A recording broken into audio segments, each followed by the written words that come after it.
ìbà ọlọ́run ariwo ẹkún kò jẹ́ kí n sùn.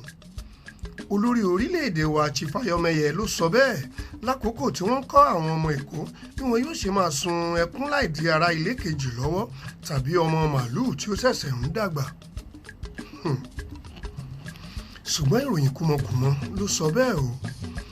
ṣé ẹ kò gbàgbé pé Mercy Arena Foundation ló ṣe onígbọ̀wọ́ ìròyìn kúmọkùmọ káàkiri àgbáyé.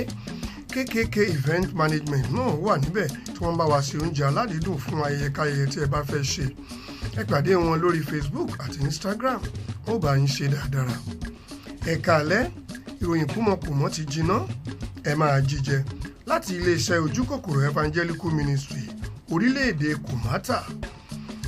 Adífàgbẹ́jà of Yorùbá Land ni mo jẹ́ àáfàá Rebecca ní orúkọ mi aláṣejù ni mí babajẹ́nrọ́lá tí fi ẹsẹ̀ méjèèjì ta ajá nípa kọ́tà mínísítò 630 lólù ní iwájú èwe àdó ẹ wò mí kẹ́ ẹ rẹ́rìn-ín ọlọ́run má jẹ́ wo àwòsùnkún gbàù lójú ọ̀tá tó ń wò mí tẹ̀gbintẹ̀gbin. ìjọba ìlú wàrà àti oyin ti ya owó tó tó ẹgbẹ̀rún lọ́nà ẹgbẹ̀rún igba sọ́tọ̀ láti fi kó àwọn professional asukúngbadé tí wọ́n kọ́ iṣẹ́ mọṣẹ́ láti wá kọ́ àwọn ọmọ ìlú wàrà àti oyin ọ̀nà tí wọn yóò máa gbà sun ẹkún ìgbàlódé yàtọ̀ sí ti gbàrọ̀gbùdù tí wọ́n ń sun láti fi disturb àwọn fèrè nídìí ọ̀kẹ́ alọ́kóníkígbe.com tí wọ́n ń darí ìlú wa. Mínísítà àgbà fún ìyànjẹ àti ìṣe owó ìlú kúmọkùmọ Evangelist Ojúkòkòrò wá fi dá gbogbo ará òkè òkun lójú pé àwọn yóò rí wípé gbogbo igbe tàbí ẹkún tí àwọn ará ìlú wàrà àti oyin bá ń sun àwọn kò ní jẹ́ kí ó dé ọ̀dọ̀ wọn débi pé wọ́n mọ ohun tí ó ń dùn wọ́n tàbí ibi tí bàtà ti ń ta kó wá lẹ́sẹ̀. ẹ̀yin nìyẹn ọlọ́run nìyẹn. ọlọ́lá jùlọ Justice Ẹnièpè wá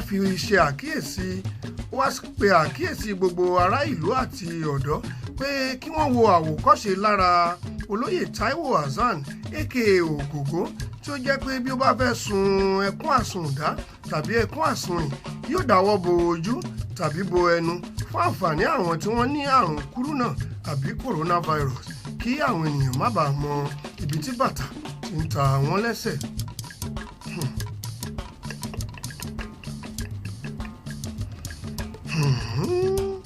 Happy birthday to you Ẹ̀rúndúpẹ́ Motors ìgbà ọdún kan ni o. ó tán lẹ́nu ó kù níkù a kò lè torí àwíjàre kábẹ́ ọba lórí.